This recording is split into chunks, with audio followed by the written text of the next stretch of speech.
ناظرین، ایک عابد نے خدا کی زیارت یعنی دیدار و ملاقات کے لیے 40 دن کا چلہ کیا۔ دن کو روزہ رکھتا اور رات کو قیام کرتا تھا۔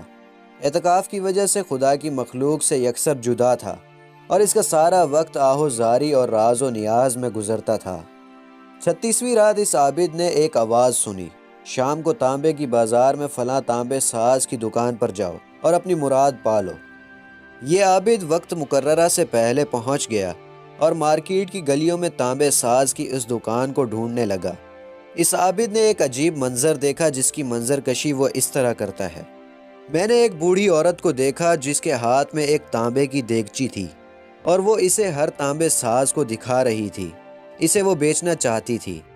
وہ جس تانبے ساز کو دیگچی دکھاتی وہ اسے تول کر کہتا کہ 4 ریال ملیں گے، لیکن بڑھیا نے ہر تانبے ساز سے 6 ریال کا مطالبہ کیا، لیکن کوئی بھی تانبے ساز اسے 4 ریال سے زیادہ دینے کو تیار نہ تھا۔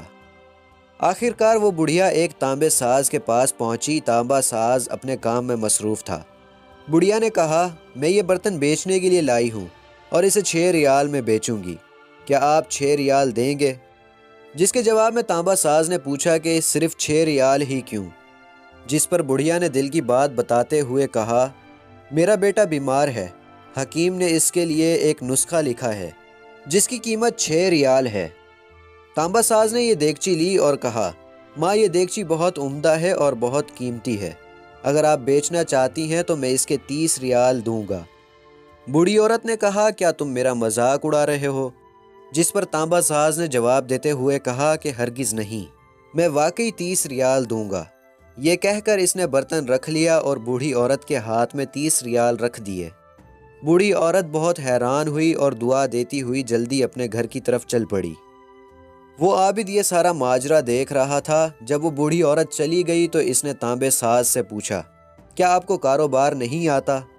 بازار میں کم و بیش سبھی لوگ اس دیگچی کو 4 ریال سے زیادہ میں خریدنے کے حق میں نہیں تھے اور آپ نے اس کے 30 ریال دے دیے۔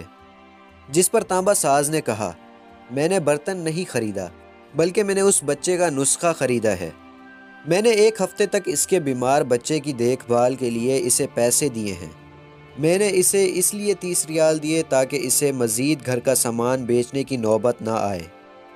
جس پر عابد کہتا ہے کہ میں سوچتا رہا اور اس کو دیکھتا رہا، اتنے میں غیبی آواز آئی، چلہ کشی سے کوئی میری زیارت کا شرف حاصل نہیں کر سکتا۔ گرنے والوں کو تھامو اور غریب کا ہاتھ پکڑو، میں خود تمہارے پاس چل کر آؤں گا۔ دوستو، یہ تو صرف ایک شیخ سعدی کی حکایت تھی، لیکن خدمت خلق ہر مسلمان مرد عورت پر فرض ہے۔